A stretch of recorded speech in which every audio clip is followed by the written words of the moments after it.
Welcome to the Young Film Academy podcast, the essential podcast for teenagers looking to make their way into the creative industries. I'm Amelia Siandra, this week's podcast host, because you're listening to the Big Fat YFA Quiz of the Year.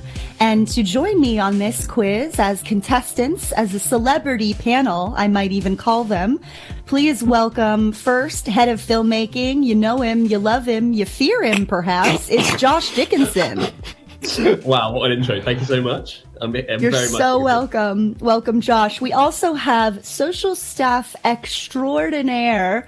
She's hailing all the way from Scotland. Please welcome the lovely Annabelle McCusker. Hello, everyone.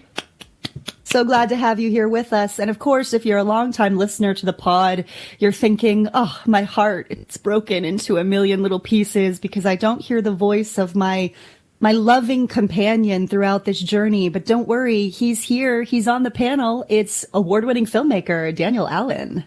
Panic over. Panic over. Very excited.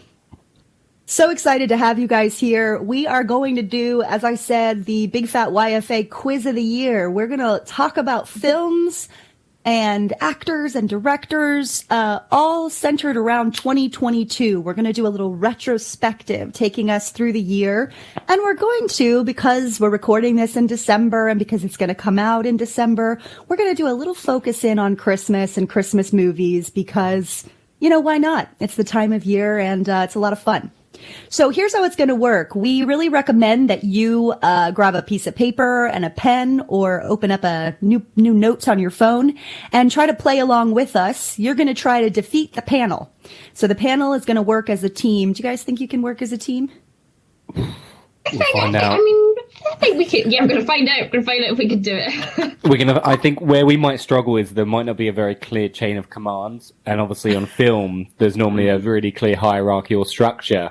I feel like we've got three directors here. This is the potential danger. Well, why don't we need to pick a team captain? I was going to say, we don't necessarily need to pick a team captain, but what we ought to do is we do need to pick a team scribe. So somebody needs to volunteer to be the one to write down their answers so that we can, when we go over the answers at the end of the quiz, know what you guys have written down. I can do that. I've got a notepad right here. Okay, Annabelle is going to be our scribe extraordinaire, and I think it's more fun if we...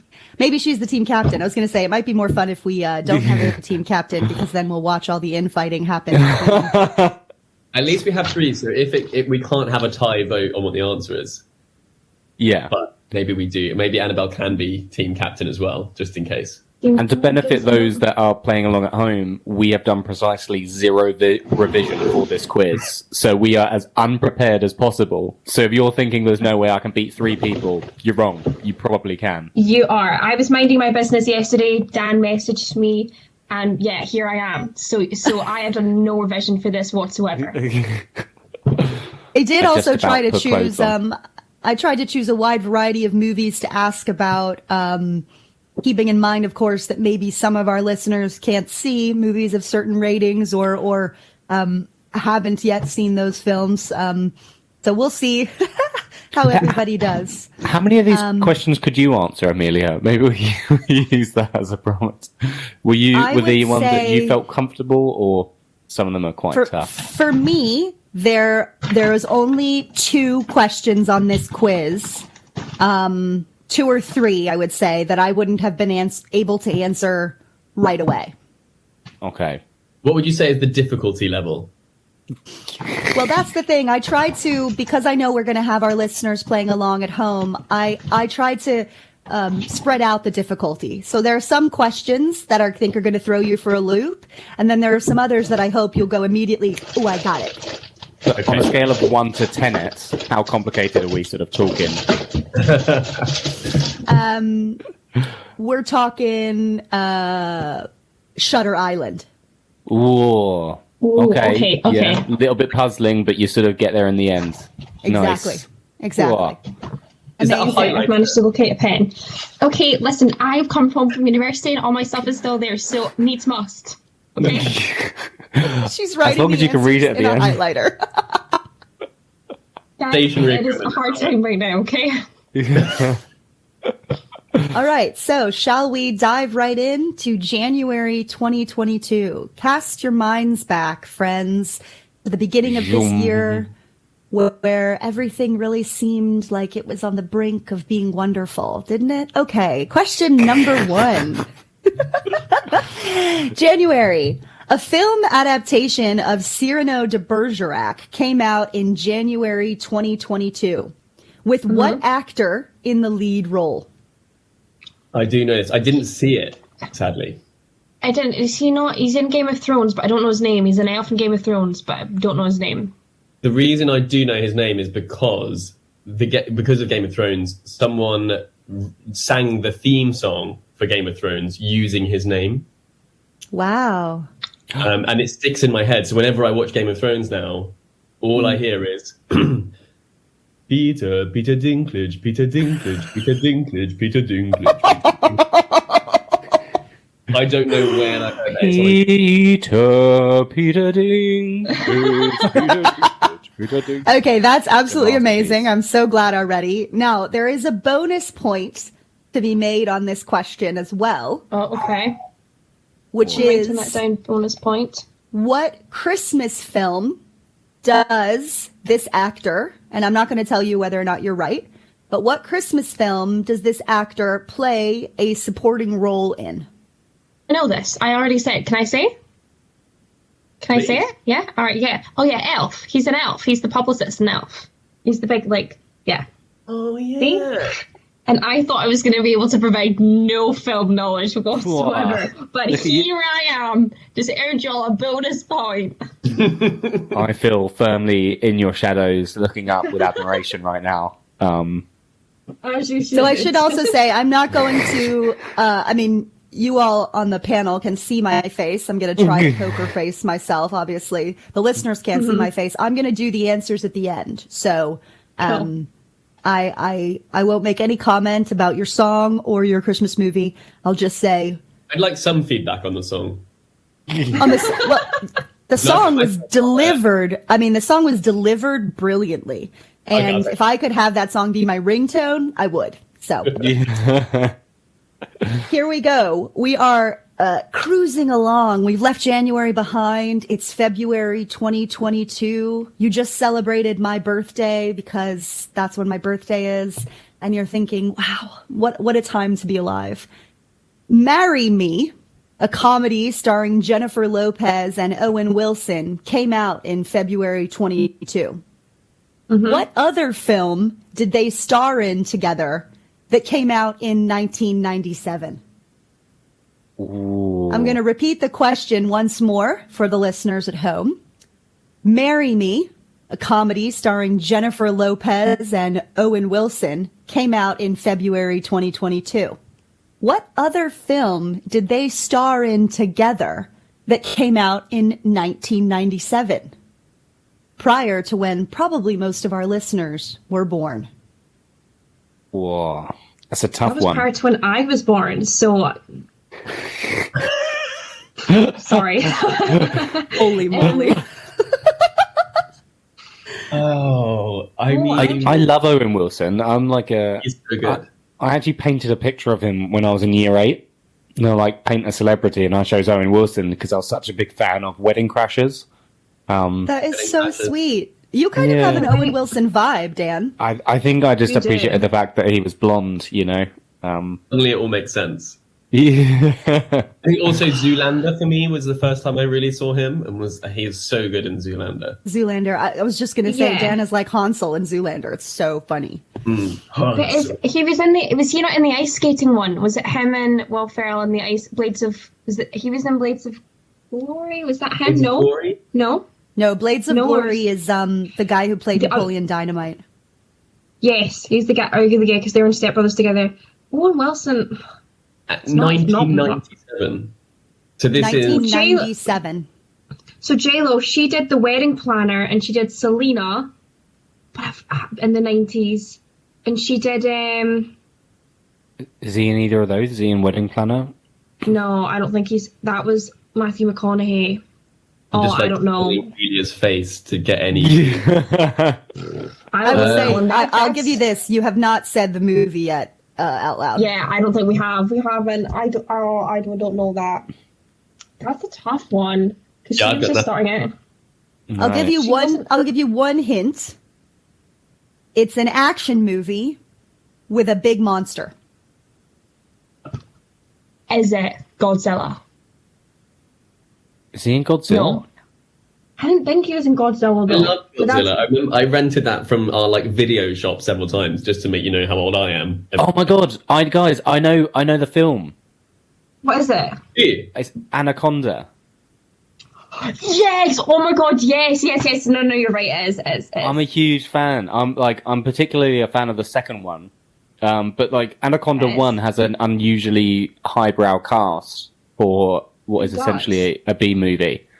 With barely any snakes in it. Whereas the second one, they sorted it out. They got rid of all the highbrow cast and they just put loads of snakes in it, and it was delicious. Chef's kiss. Okay, Okay, happy with that answer. Yeah, I'm You're happy with that as well. answer? You ready for me to move on to March? Yes. Good work, Reds. All right.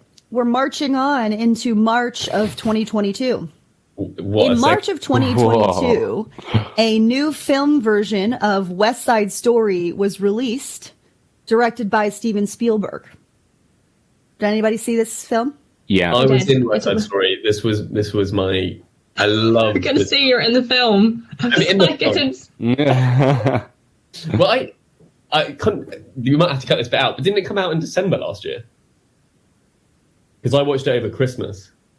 It probably did, which I've means been released on VOD or whatever in March. this is probably when it was released on VOD. So let's say to everybody listening, this is when it was released on VOD. So if you missed it in the theaters, you might have caught it in March. Okay. So here's the question. What here we Shakespeare go. play is this story based on? Oh, Got this. got it. Do we need to say it? Do you want to write it down? I've written it down, and I think, judging by our eye contact, we're all in agreement here. Yeah. Let's I say love weird. Hamlet. What I think is great too is I think it's good that you don't say it, and the listeners might all be on the edge of their proverbial seats, thinking if they don't know the answer, what are you guys also sure of? Yeah. Fantastic. Such a good remake. I agree. I thought it was a brilliant remake. I really, really I enjoyed took the my film. grandparents to see it, so they haven't been to the cinema in ages. And there's all the showcases now are all showcase deluxe.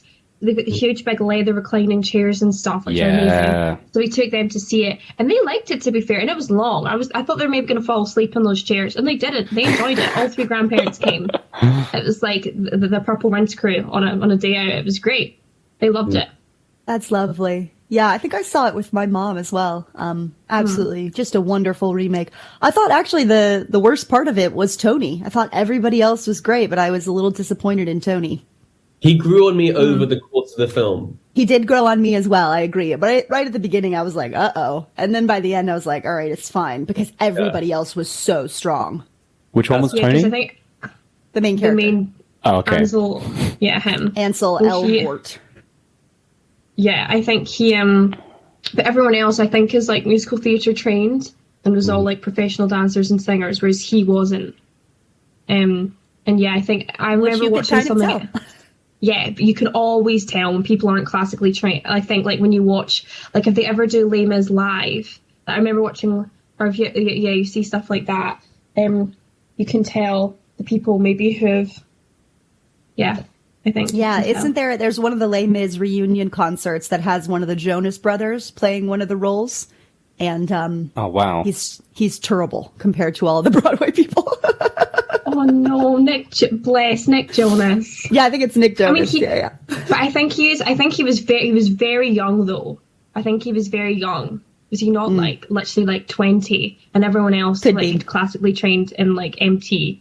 So yeah, bless him.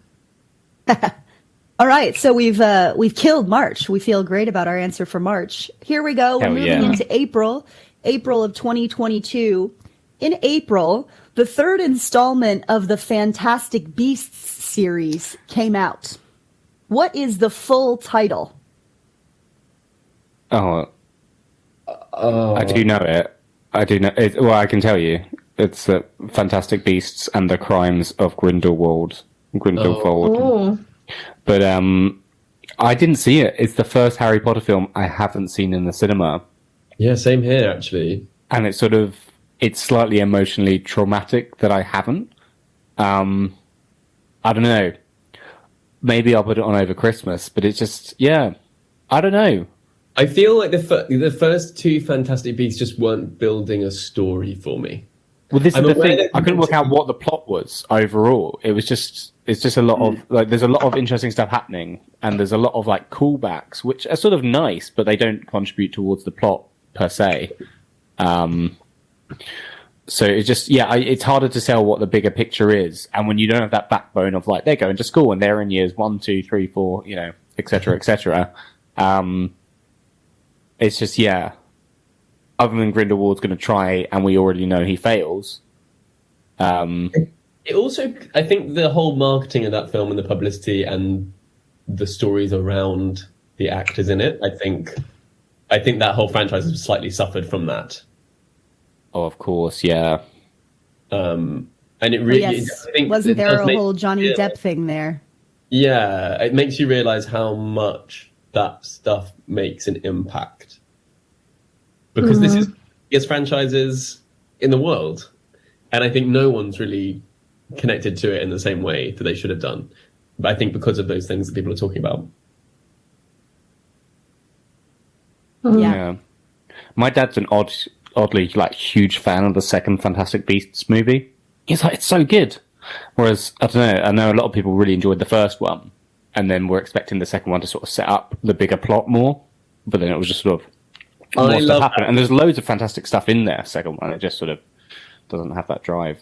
Maybe. I love it when someone has a favourite movie that is obviously not a brilliant movie. They just connected to it in such a way that they're like, that's it. I just love that film.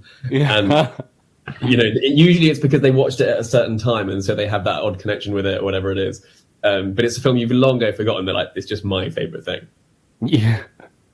What's yours of that, Josh? Well, I was about to say Zoolander, but I haven't watched it for so long. Terrible movies that I love.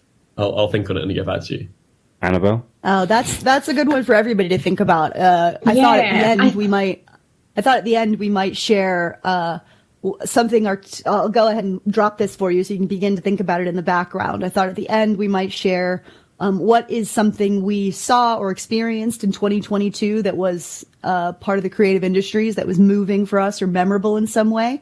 And then I also thought it might be fun to share what's one of our favorite bad movies. So it's sort of awesomely bad movie that we love.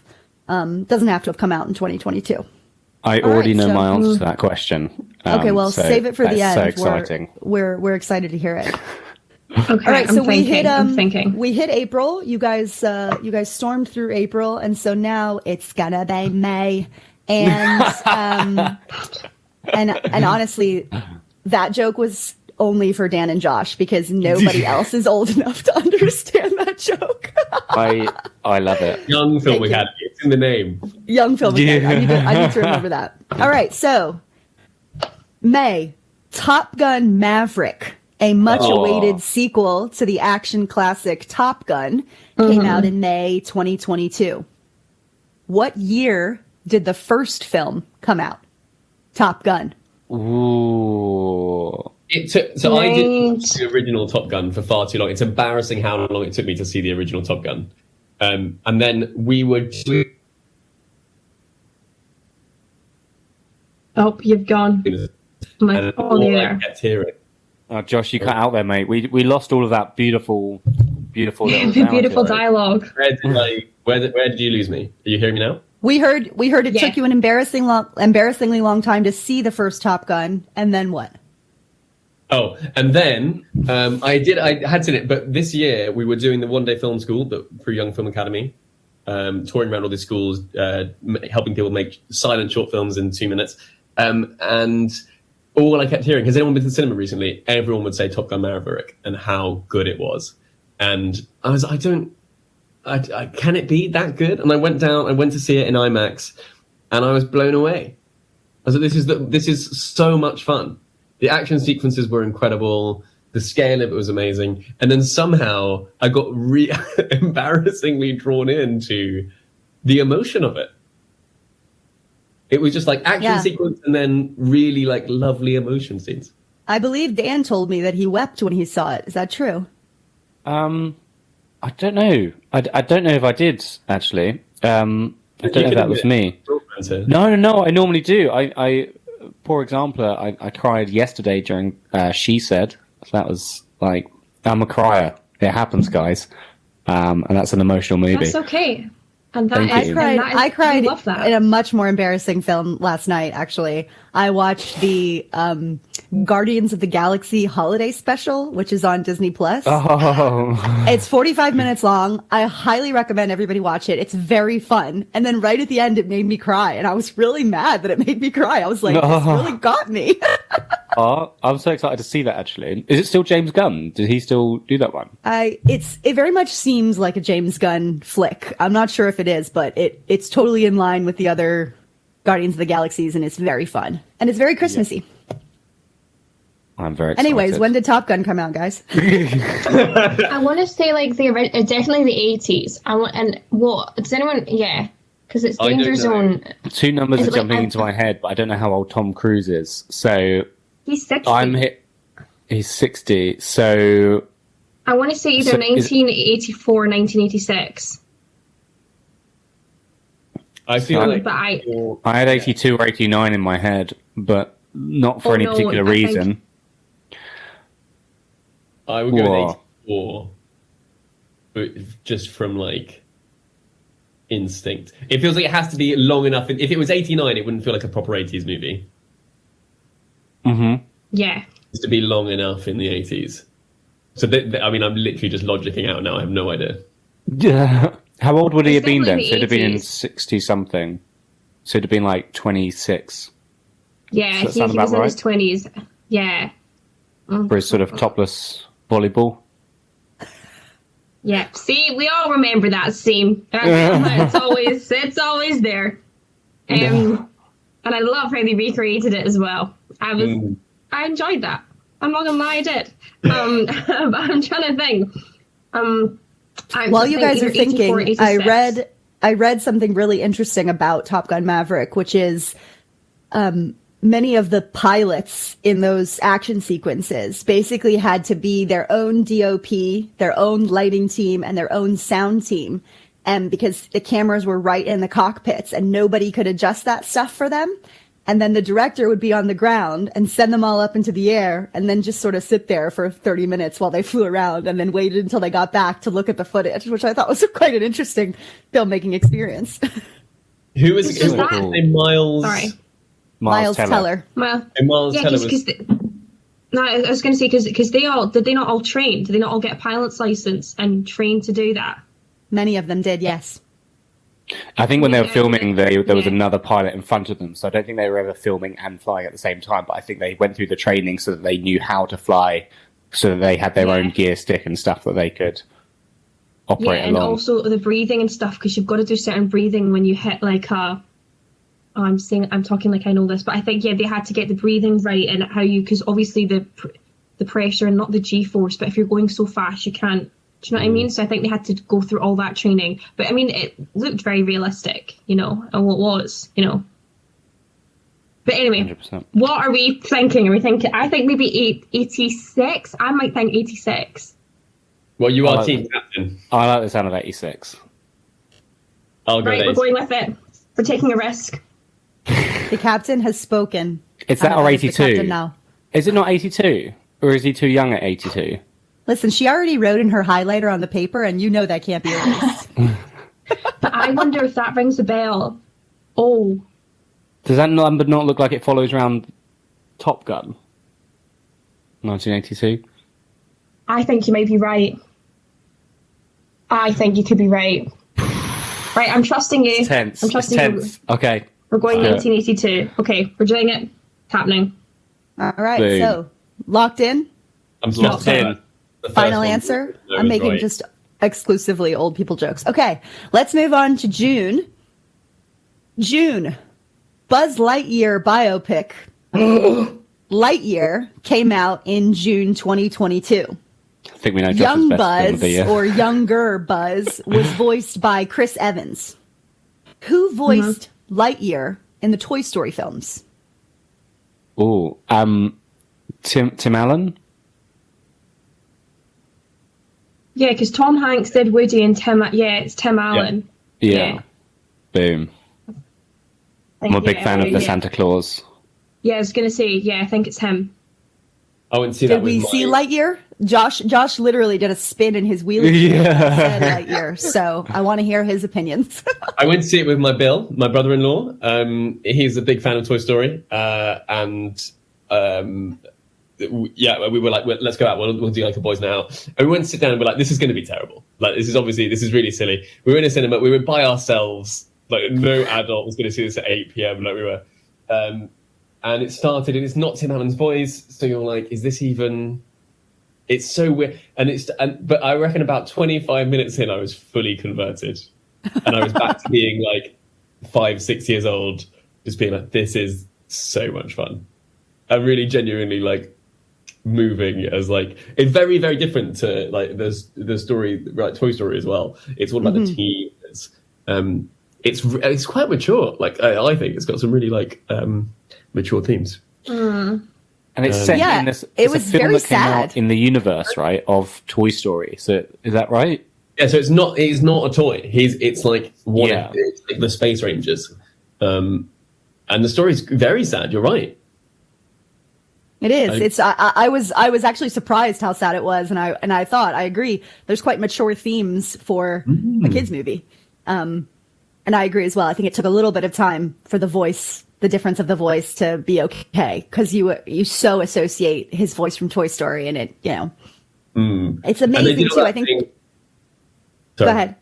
They did that lovely thing where it's like, we'll find where the catchphrase. It's like the catchphrases that were in the toy were obvious from the film originally. So let's find out where those catchphrases came from. And like you're like, yeah, I know this trick. I've seen it. Like, actually, that was really good.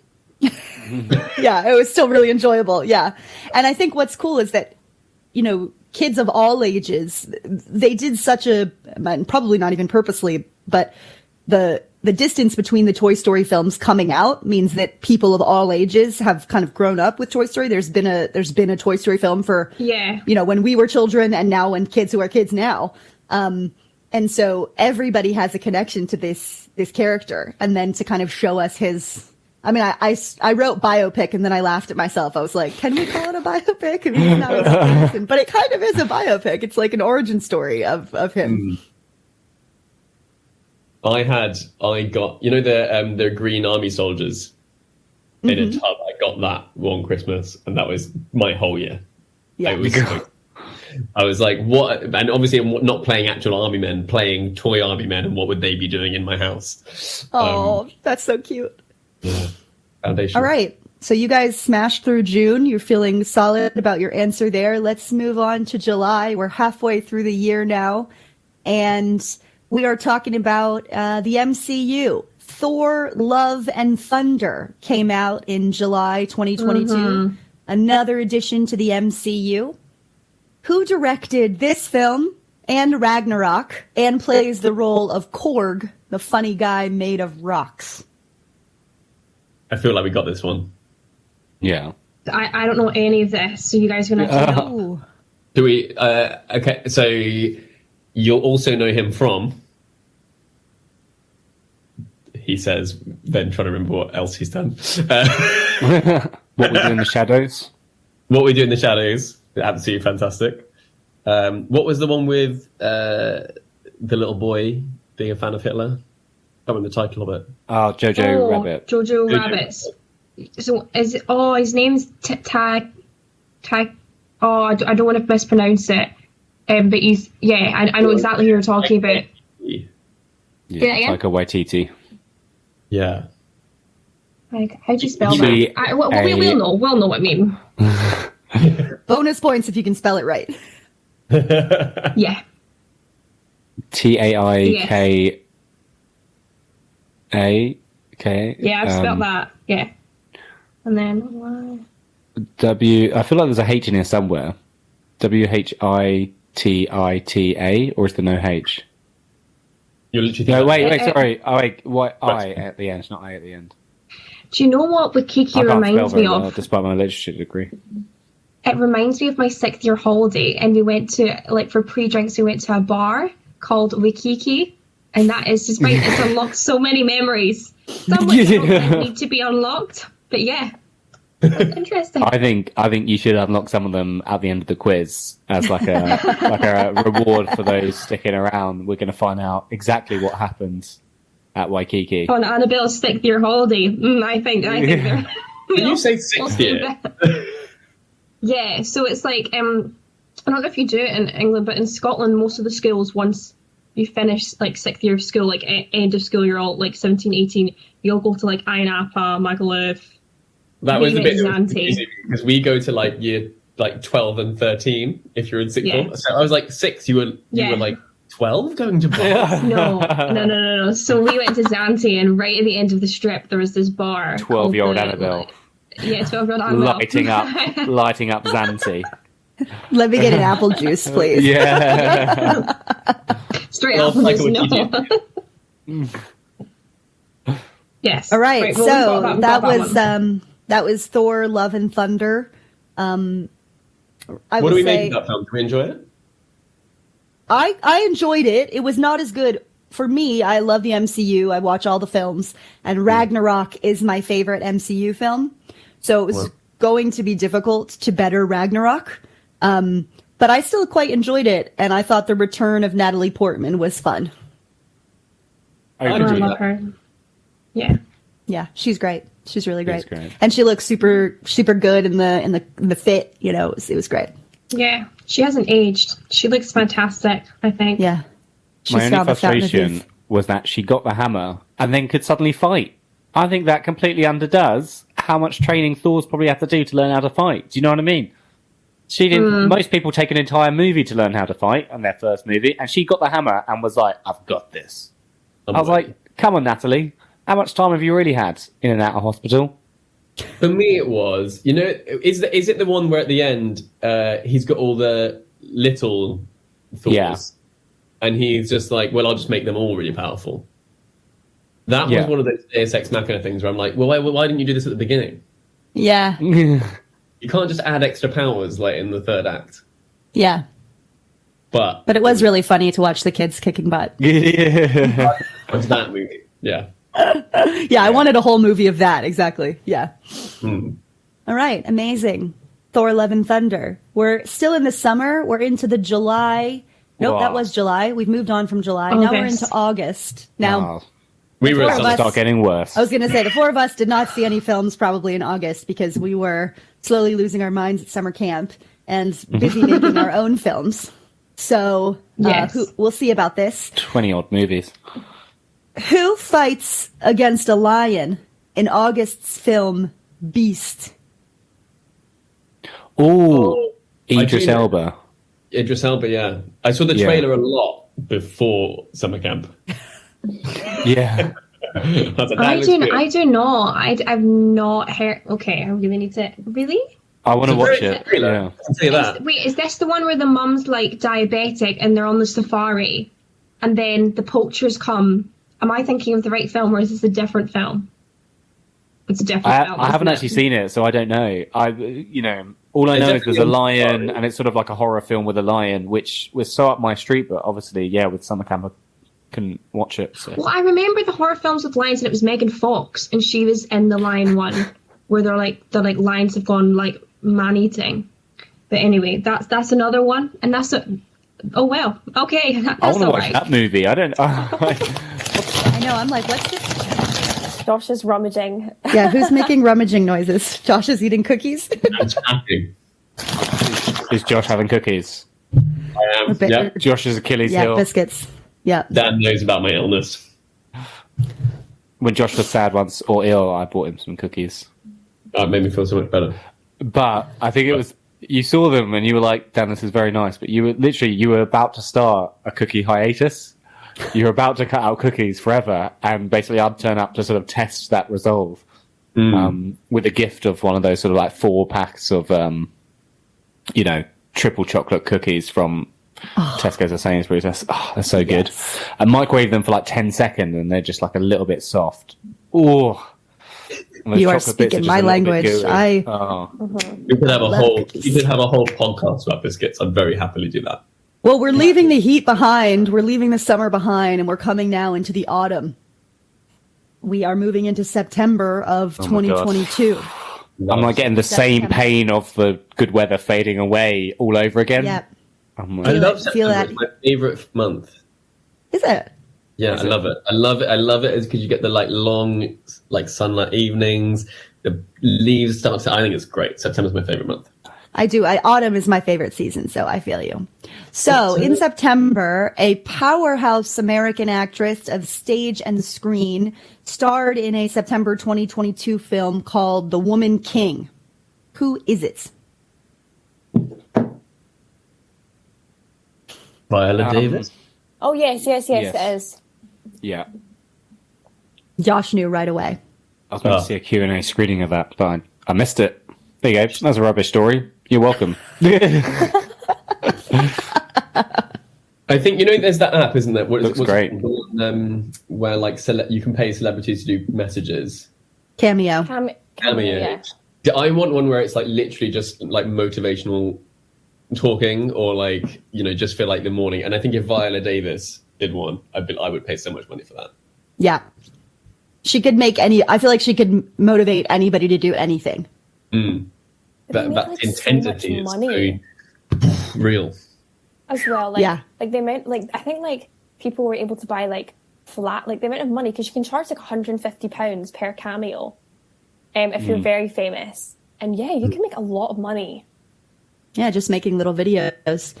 Viola Davis went to drama school in New York City, and a teacher of mine from my drama school here in the UK, where Annabelle currently goes, he taught her many, many, many years ago when she was coming up.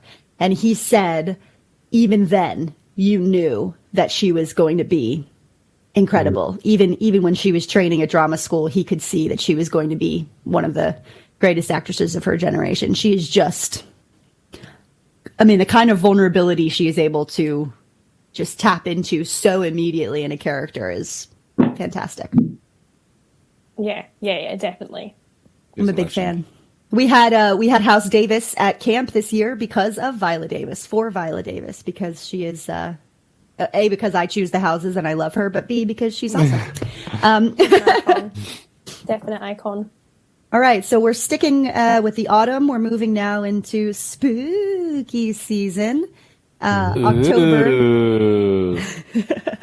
October 2022. So just like Top Gun Maverick in May, October gave us another long-awaited sequel, or really a final installment of the Halloween series.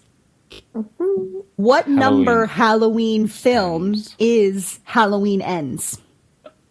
There's hundreds. There's like Halloween in Space. There's like there's some like from like the 90s. I feel like this is Annabelle's specialist subject. The way that she was brandishing that highlighted during the question. I love horror films. They're just like a thing for me.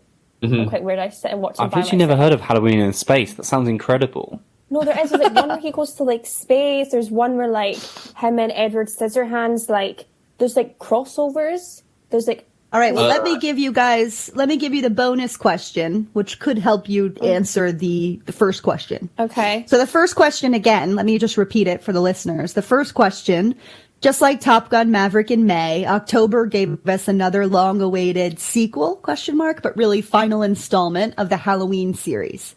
So the first question is, what number Halloween film is Halloween Ends, which is the one that came out this year? And then there's a bonus point for how many others of the Halloween films you can name. Okay, so we're looking for like just the pure Halloween franchise on its own, and then the sort of spin-offs. So are spin-offs included in this Halloween installment thing? As in like number of films? I think so from the question. Probably not. So something like Freddy vs. Jason, I imagine, wouldn't count as a Halloween movie. As a Halloween movie, yeah. Correct. No, it wouldn't. This is only the Halloween franchise. So it has to say Halloween in it and be official canon. I feel like there's been two over the last few years. It kind of came back. I can't remember what it was called. It might have been hasn't there been 3 recent ones?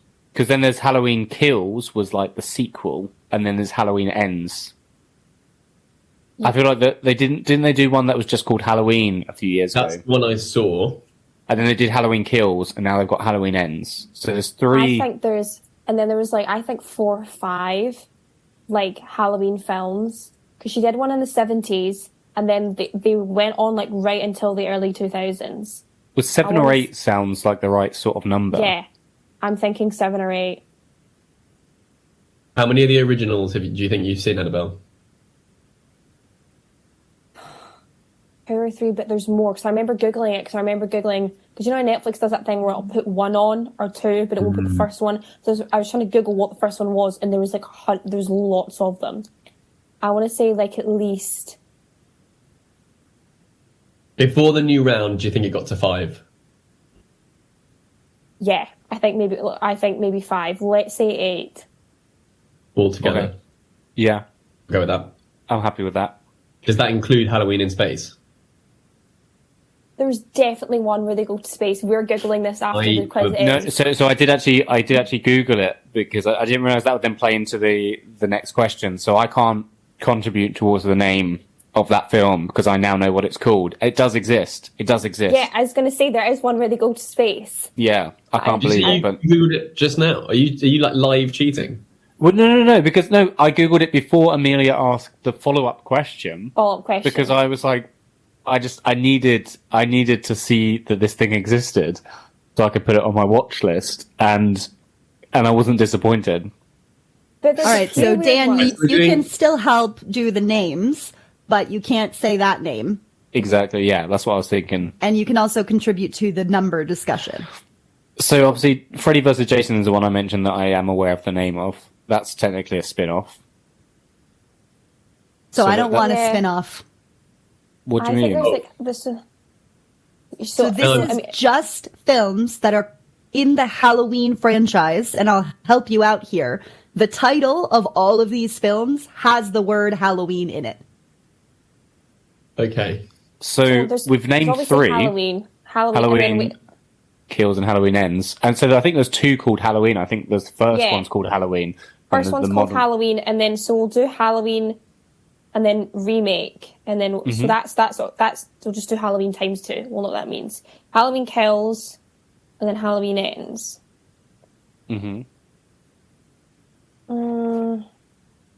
Was the second and third not just called Halloween 2 and Halloween 3, or did they actually have other? I think it might have just been Halloween 2, but then there's one like Halloween 2. Jason's back. There's got to be something. It is Jason, isn't it?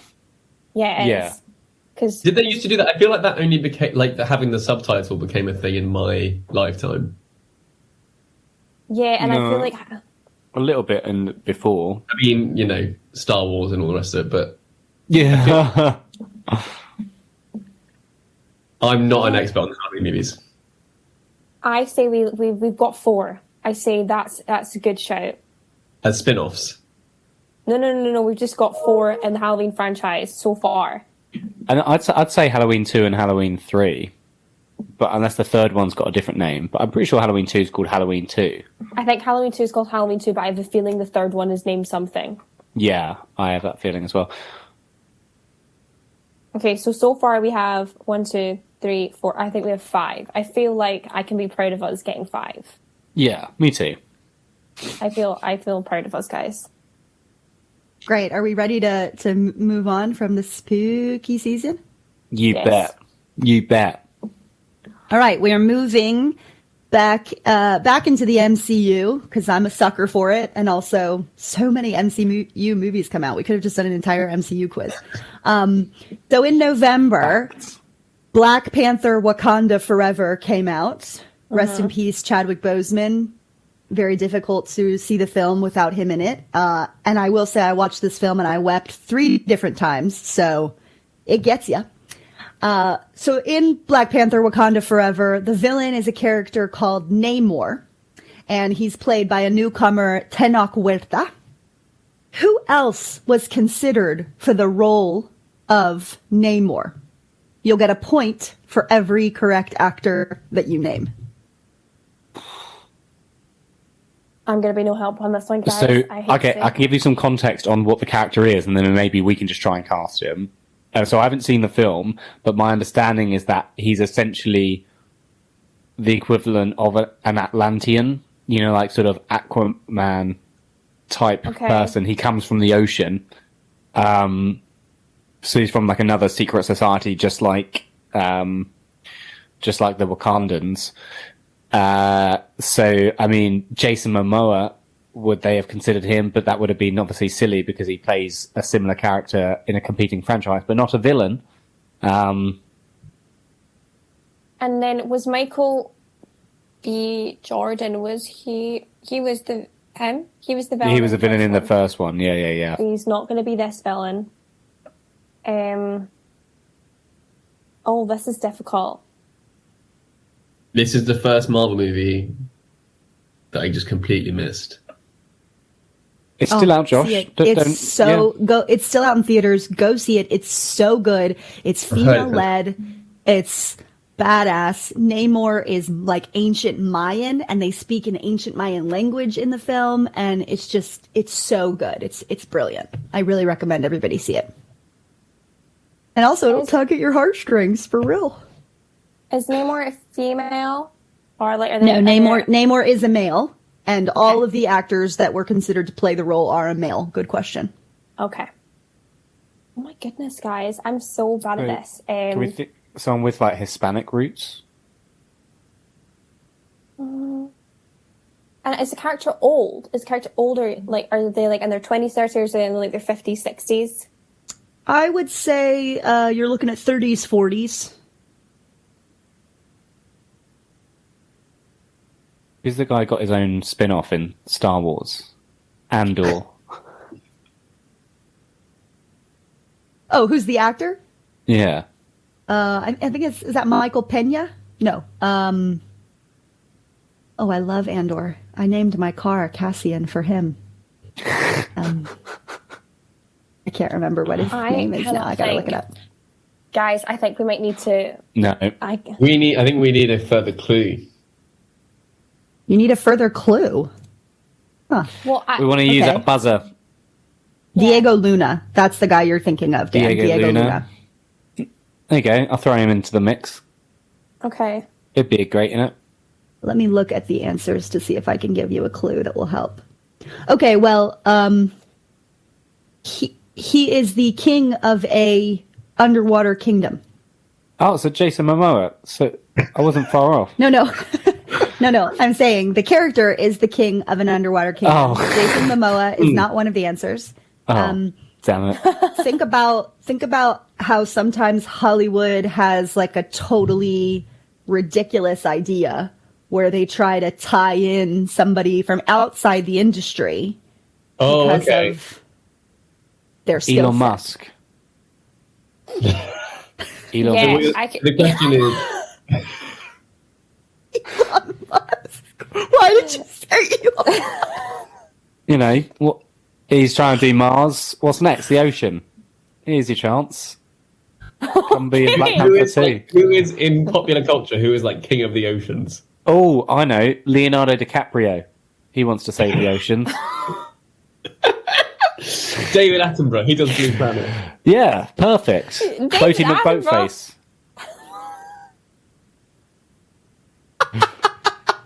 This is really Bodie McBoneface. Oh my god. Okay, someone who got him from outside who's like, oh my, I literally can't even think. I can't. Someone who's got something to do with the oceans. Not necessarily the oceans, just like what you do in the ocean. Oh, Michael Phelps. The Olympic swimmer. The Olympic swimmer?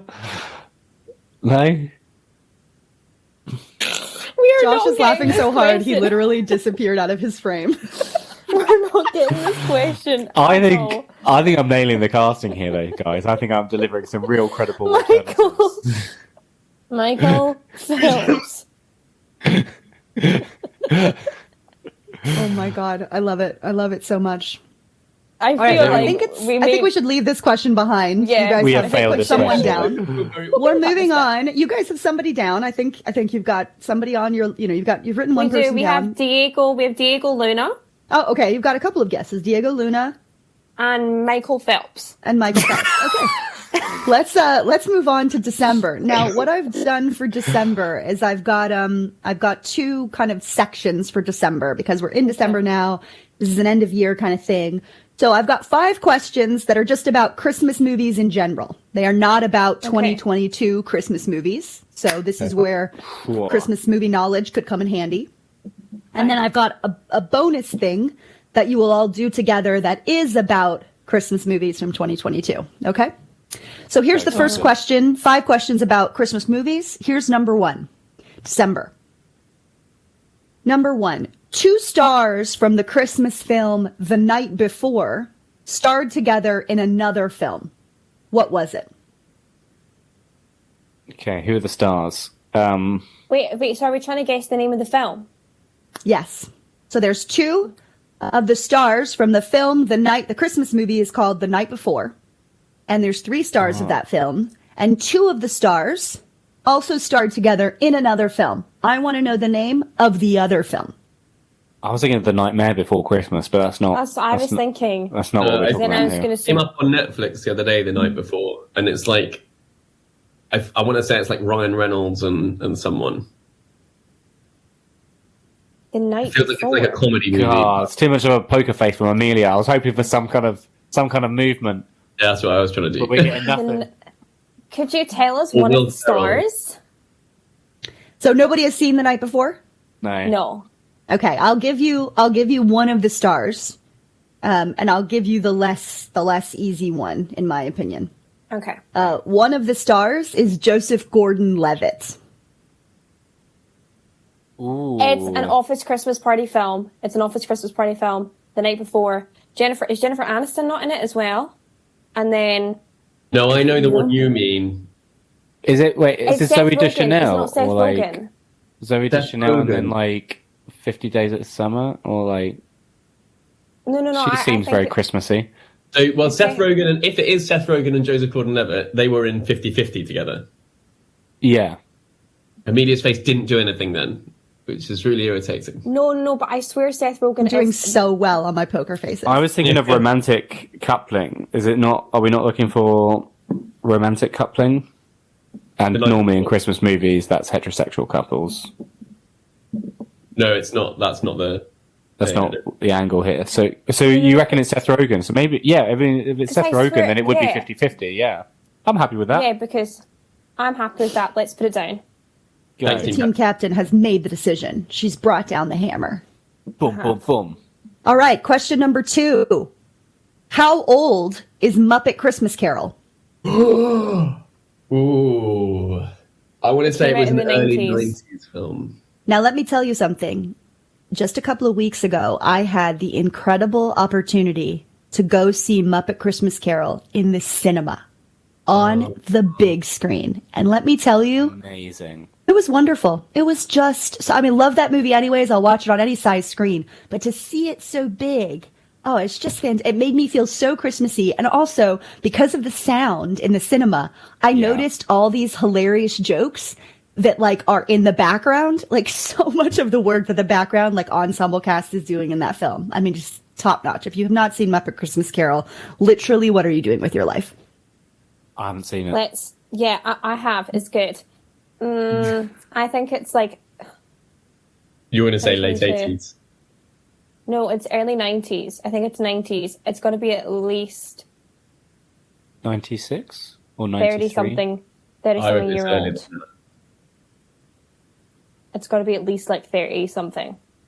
I can divide my life into before Power Rangers the movie came out and after. Is this Mighty Morphin?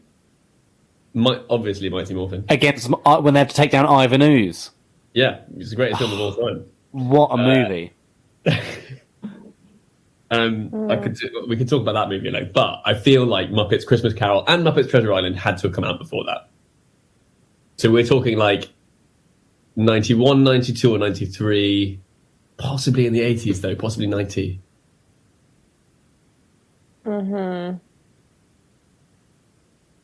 It's a guess, but I've got nothing to contribute. 93 could be right, but you think earlier, Josh, potentially. Annabelle, deciding vote, go. I think it could be like, was it 1990? It wasn't the 80s. Maybe like 1990, like 1 or 2. I think we should just like pick a. Are we going to say like? Because what? 92? So is that like 30 years old then? it would be, yeah. Which could be why it's in the cinema.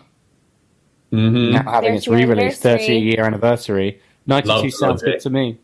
Very comforting. Right, 30 years old, and we'll just put 1992. Okay, boom. All right. We are good. Now, number 3. Reese Witherspoon and Vince Vaughn star in a Christmas movie about a number of Christmases. How many Christmases is it? I know this. Go on, Annabelle. 4. Nice. I just watched this, that's why I know. Beautiful. I love it. All right, we're moving swiftly along into number 4 of our Christmas questions. Wham's hit Last Christmas, which has become a little bit of a competition in some places. How long can you go at Christmas without hearing Wham's hit Last Christmas?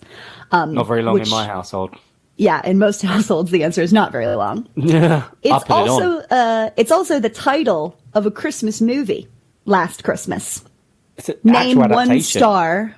Name one star of that film. Amelia Clarke. Yes. You whipped it out of nowhere. It's an official adaptation of the song. It's literally like in the credits. It's like based on the song by Wham. And was it someone literally gets someone else's heart in it? It's like there's an actual heart transplant. I don't know. Well, you think it might be like a Richard Curtis thing or something? If you want, since Dan came out with Amelia Clarke so confidently, you can get an extra point for any other people in the film you can name. Oh, Emma Thompson. Into one for me, all of those things. So I just name every person from Love Actually. I'm like, if it's a Christmas movie, it's gonna have Hugh Grant dancing in it at some point. So I'm pretty sure Emma Thompson plays like a Romanian mother in it. So she actually might. She might. Okay, Yeah. I've written that down. Right, guys. I think two stars we've got. I'm proud of us. I think I'm really we've proud. compensated for potential any Wakanda Forever mishaps. All right. And then final question in the Christmas round before we get to the bonus round. Number 5.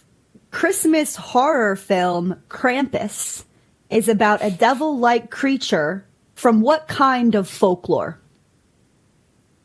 Oh my god! I've not seen. When you Krampus, say but what kind, I have actually seen this film. I will. Let me just repeat the question, and then I'll give you a little bit of context for the question. Christmas horror film Krampus is about a devil-like creature from what kind of folklore? And what I mean is, tell me a country of origin of this folklore that Krampus comes from. So I mentioned on the previous, on the Christmas special we did, which would have been out last week if you're listening to this. So I actually edited a movie called 12 Deaths of Christmas, and it actually got rebranded Mother Krampus, because it was about a witch that goes around killing people.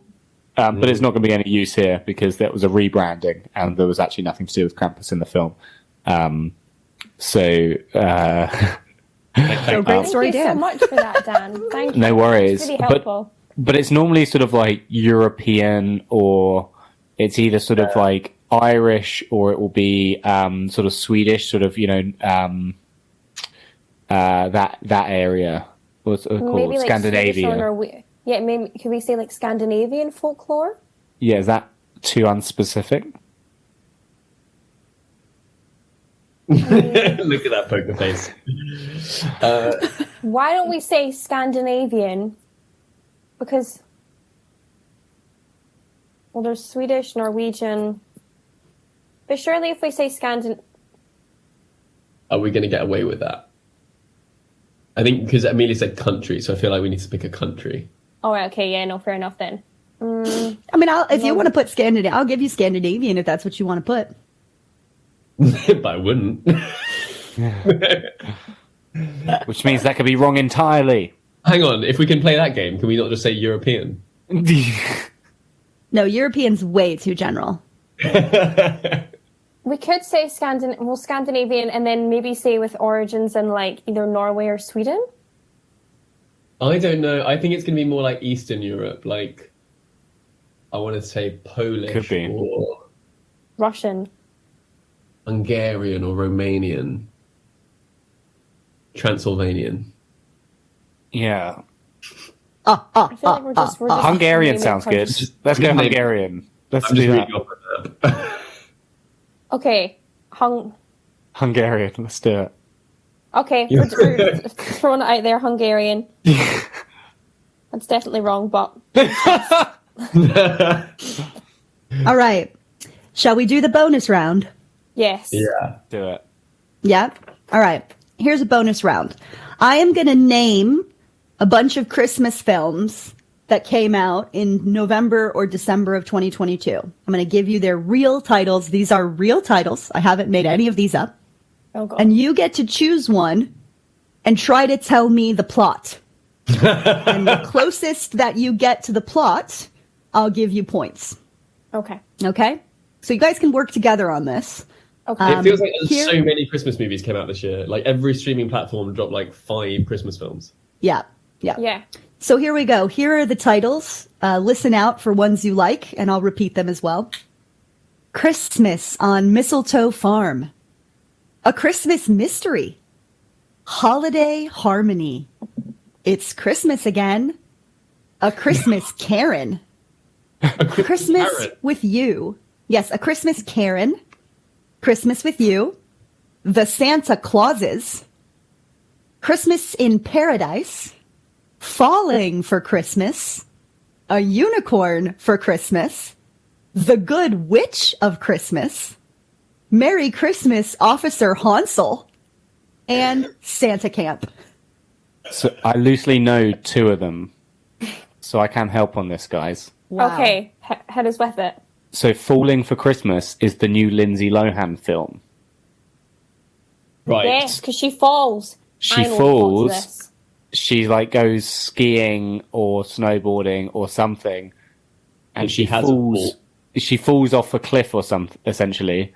And Gets she's her the into- rich. She's like really rich, I Yeah. believe, and it's like the daughter of some multi-millionaire or Hotel. billionaire. Yeah, hotel guy. The hotel man, and then she's a bit sort of like moody or sort of stuck in her ways and is sort of unhappy and sort of has been very unlucky in love, maybe. That's probably sounds about right.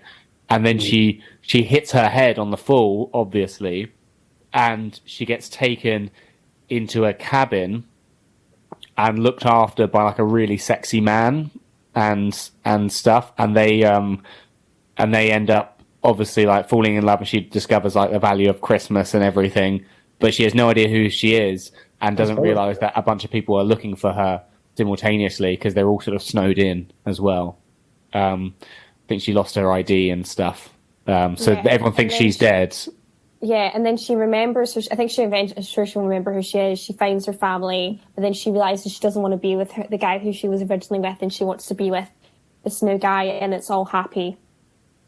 Yeah. Yeah. And That sounds like a Okay. movie. Yeah. Wow. And then the Santa So, Clauses. Falling for Christmas, you guys have done you've done very well. Out of 10 bonus points, I'm going to give you 8. You have Whoa. very shockingly, you've covered many of the elements Hang of on, have you seen it? the movie. No. Yeah, Dan, trailers did you give you watch it? everything. No, trailers give you everything these days. They've they gone do. through the whole shape. Yeah. All right. So what I'll just reveal that the couple of things I feel you missed is that she's actually an heiress, which you didn't say, and also she's Fair. engaged. So the guy that she was with, who she decides to leave for the Yeah. handsome country guy that takes care of her, was actually After her a hint, fiance. Whoa. Okay. Yeah, those are 2 pretty big points. Yeah. Pretty- They heighten the stakes, I think, massively. They do. They really do. So, but I mean, wow, really well done. I thought nobody would know any of those. And I do just want to tell you the plot of A Christmas Karen, because I feel like I want to watch that film. Really important. I was going to get us to pick that one so we could make it up. I like This is the little blurb for A Christmas Karen. Karen is an entitled middle-aged woman whose demanding nature has alienated her neighbors and family. After a series of instances displaying her privilege and prejudice, Karen receives an intervention by some unconventional spirits. So I think it's basically Christmas Carol, but instead of Scrooge, it's Karen. Who is that for? Who is the audience? Amazing. Who is that for, honestly? Karen is like a common insult used to like label those kinds of people. So they're not going to watch it. And the people who call people Karens, why would they watch it? Because normally the age of the actor is generally often the target audience age group, right? So it is an interesting. I mean, maybe just they're going for the lulz and hoping that enough millennials and Gen Zs fancy putting it on for a laugh with some nutmeg, you know. Some nutmeg. All right, brilliant. Oh no. Brilliant. Well, make sure you. Oh, you're back. You're back. Yeah, we lost you for a second there, Amelia. I thought if the host goes down, we're screwed. Or we're Scrooged. We're screwed. All right, so Wow. Scrooged. Very good. Very good, Dan. So that's a +8 there for you guys, Annabelle. So make sure you give yourselves a +8. And now, shall we go back and reveal the answers? Yes. Let's go back. Let's take the adventure and reveal the answers. See how you all did. And y'all, you listeners at home, check your answers and see if you beat our panel here. So, likely. I'm feeling very confident. The first question was about Cyrano de Bergerac, the adaptation of the film. Josh sang us a very beautiful song about the lead actor, who was in fact Peter Dinklage. Hey. And so you got the point there, and you also got the bonus point for the Christmas film he was in. He does play a character in Elf. It is a very funny scene where Will Ferrell keeps calling him a South Pole elf, and he is very mad. And it's really great. Okay, so it took you a little bit while to get there, but you did get the February question right. Marry Me, a comedy starring Jennifer Lopez and Owen Wilson, came out. What other film did they star together in 1997? And the answer was Anaconda. That is the correct answer. Well done, Dan. Knowing it was that was the monster movie I was referencing. The March question was about that new film version of West Side Story that we really enjoyed and that Annabelle's grandparents stayed awake through miraculously. And what Shakespeare play was that based on? We didn't even need to say it. And so this will be a reveal for the audience. Hopefully you all got this question right. That is Romeo and Juliet. What? Classic Romeo and Juliet. Now, Dan made a joke about Hamlet. I will say a great film that many people love that might not know is based on Shakespeare, based on Hamlet, is The Lion King. That's the story of Hamlet. So there you go. Okay, here's where we come to your first stumble, unfortunately. In April, the third installment of the Fantastic Beasts series came out. What is its full title? What? Dan was very into Crimes of Grindelwald, but that is the second film. No. The third film is called Fantastic Beasts, The Secrets of Dumbledore. Do you know what? I'm so sorry. I'm so sorry. Obviously, I haven't seen it, so... I didn't even listen to what you said. I was like, yeah, got it. But I've seen the Crimes of Grindelwald, so... Eggnog on my face. I'm embarrassed. I'm sorry, guys. It's all right. People listening at home right. would be like probably shaking their fists at the sky. Yeah, they can't believe you got that one wrong. Now, I think here's another where we're going to be a little bit disappointed in ourselves as well. Top Gun Maverick, a much-awaited sequel to the action classic Top Gun, came out in May 2022. What year did the first one come out? Annabelle had it, and then Dan made her change her mind. The correct answer is 1986. Oh. So Dan, me and you have some issues now, which we need to resolve off podcast. Josh said it was earlier in the 80s, I thought. So I was guessing. I very clearly remember stepping out of that discussion towards the end. I was like, You'll be receiving a strongly worded email from me. 86 or whatever other one we said was felt like the two of the right ones. I'm normally really good with film years. That's like my specialty, and I'm sorry. That's Well, two you've obviously got to say then. So Yeah, that's two. I feel like there's The a team recurring is, theme here. The We're team falling is falling apart here, apart. it was guys. going so well. Here we go. No, it's going to go well again. We've got another string of correct answers from you all here. I asked you about the Buzz Lightyear biopic. Lightyear came out in June 2022, and young Buzz was voiced by Chris Evans, who voiced him in the original Toy Story films. Tim Allen. That was correct. Wait, we know. Okay, you're back on board now. Thank you. And Back in to July, we asked you about Thor: Love and Thunder, who directed this one as well as Ragnarok, and who plays Korg. And of course, you got that right, Taika Waititi. Did we spell his name right? I do not believe you spelled his name right in the end. There is no H, Dan. No, So- it's Waititi. Yeah. Correct. Yeah. So no bonus Darn point it. there, but that's okay. I think What? an extra point for each letter we got right. No. No. You're asking there for too much. Even though nobody had seen it, we got the correct answer for August, who fights against a lion in August's film Beast. That is Idris Elba. And then again, September, we talked about the incredible actress in The Woman King, who is, of course, Viola Davis. That was correct. Now we get into October, where we talk about the Halloween franchise. So the correct number of Halloween films, of which Halloween Ends is the final one. I feel like it was dangling there for you and nobody logicked this out. 13. The answer's 13. A What? spooky number. I knew there was lots. Spooky number. Now, I want to tell you the titles of these films because it's wonderful.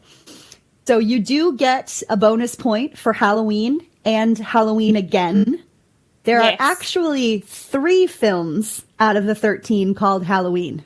So you only chose 2. There are actually 3.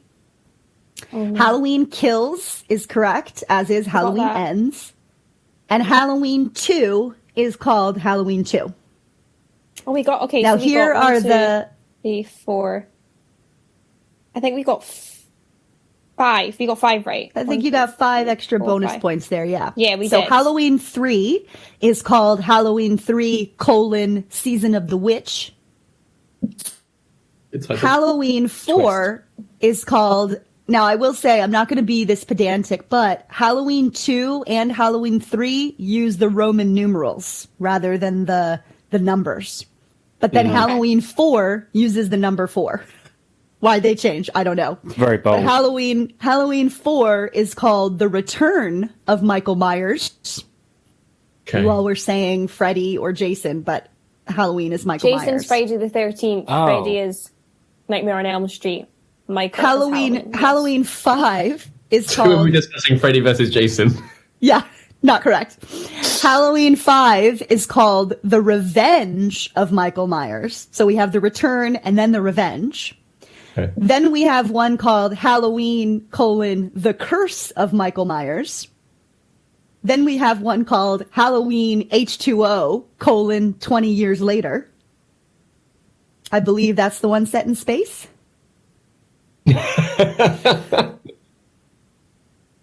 And then there's another one called Halloween, and then another one called Halloween 2, and then another one called Halloween, and then Halloween Kills and Halloween Ends. So not the most clever titling of films, but there you go. 13 films in the series.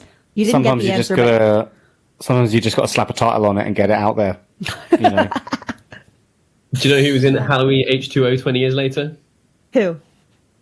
Joseph Gordon-Levitt. Was he way. really? Totally. That's so funny. That's so funny. Okay, so then we came to the Black Panther Wakanda Forever question, which really threw you guys for a loop.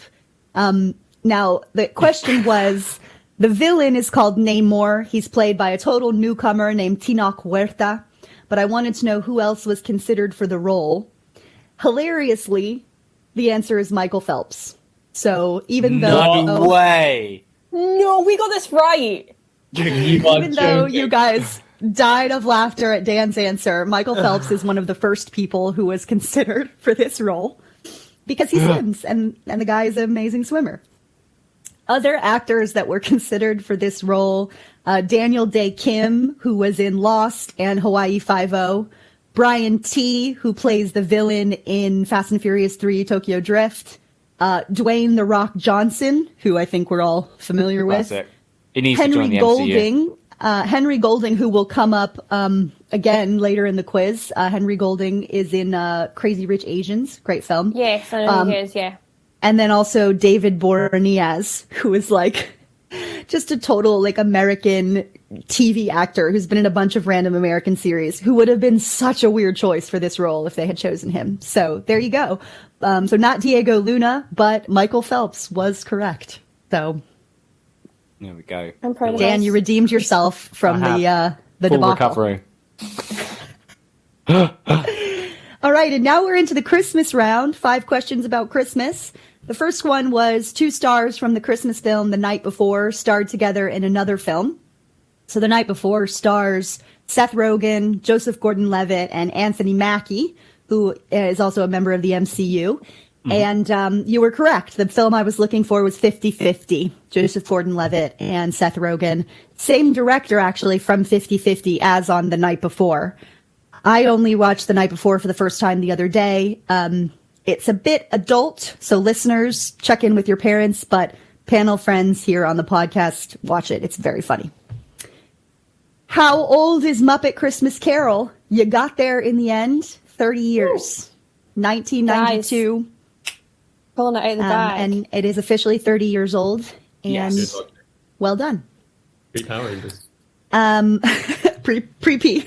Pre-PR, which is very important for Josh to know. Annabelle knew immediately. Reese Witherspoon and Vince Vaughn star in a Christmas movie about a number of Christmases. How many is it? It's 4 Christmases. I have not seen that film, Annabelle. Why are there 4 of them? Because their parents are divorced. They have like 4, between them, they have 4 families they need to visit, both mom and dad on each side, if that makes sense. I see. Very clever. That's about a question about the modern family. I like that. All right. Number 4 was about Wham's hit Last Christmas. It's also the title of the movie, as we've learned from Dan, officially an adaptation of that song. And Dan knew immediately that Emilia Clarke was one of the stars. Emma Thompson is also correct, so you get a point for her. You would have also gotten extra points for Henry Golding, funnily enough. He is the love interest in that one. Michael and Michelle Phelps? Yeoh. No, not Michael Phelps.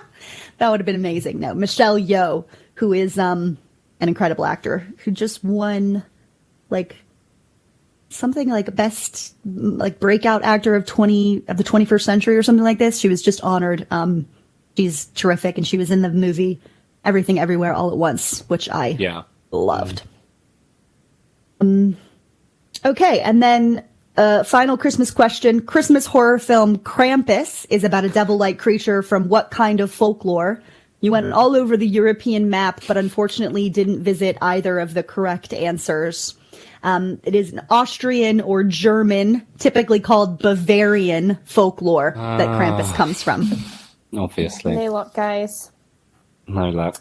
To be fair, Hungary was closer than Scandinavia. It was. Yeah. And there was once an Austro-Hungarian empire, so, you know, I give you props, but you didn't get there. Is How do we Hungarian get there? Bavarian?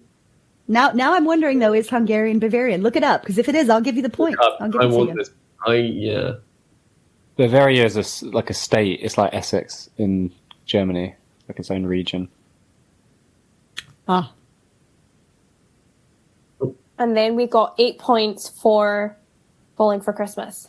Yeah, because Dan is obsessed with Lindsay Lohan, apparently. You know it. You know it. What did we get total? What was our total? Did you add up all the points there, Annabelle? Okay, I've written them down. So 8. Hey, wait a sec. 9, 10, 11, 12, 13, 14, 15, 16, 17, 18, 19, 20, 21, 22, 23, 24, 25, 26, 27. 27 points. And I suppose 27 points. for those playing along at home, they might not be able to do the pitch the plot one, so they might only be competing against 19 of our points, I suppose. True. But we did good. Yeah. But if you can name a film perfectly and do as good as we did with Falling for Christmas, then you'd be on maybe 27. Yeah. And If stuff. you have seen A Christmas Karen, then you would be. Yeah. Guys, I'm proud of us. That is very impressive. Should we do one final whip round without explanation? Favorite movie experience of the year in the cinema? Yeah. Love it. Yeah. Yeah. Ooh. Go on, Annabelle. You might need to come back to me because I've not had time to go to the cinema a lot this year. I did see Top Gun though; that was really good. That might have been the last thing I saw in the cinema. Oh my god. I know that's really bad. I think You everything guys all go. at once for me was a highlight. I think I that level of stimulation is quite a lot for me. But then when it has the rock scene in the middle, I was like, this scene is everything to me right now. And I will regularly just rewatch that scene and be like, yeah. So I think that was pretty great. Amelia? Yeah, I also really, really enjoyed the experience of seeing Everything Everywhere All at Once. Dan and I actually saw that together. You did. The other thing I would say is a really brilliant movie I saw called The Banshees of Inisherin, which I really enjoyed, the Martin McDonagh film. I just saw that recently on my husband's birthday, and that was a very, very solid film. Superb. Mine is going to be Avatar 2 Way of the Water, which comes out in 2 days' time as of recording. So that's going to be my best cinematic experience. You have been talking about the new Avatar for a number of years. Yes, I am so excited. But currently, because I haven't seen it yet, it's Matilda, the musical. Unbelievable. What a I'm world. So Enjoyable. What a delight. That was the most fun I had in the cinema all year. So there you go. Wow. We smashed it, guys. Hope everyone's having a wonderful Christmas. Well done to us. Well done to Brilliant job on the quiz. Playing and along at listeners, home. if you got a lot of points, send us an email to podcast@youngfilmacademy.co.uk and tell us how many points you got. We'll recap in an episode in the new year. 100%. I might put a post out on Instagram as well, actually, so people can comment there, see how they did, and then you guys can see how you did against everyone else. Love it. Not as good as us, I imagine. No. See you guys. Take care. Thanks.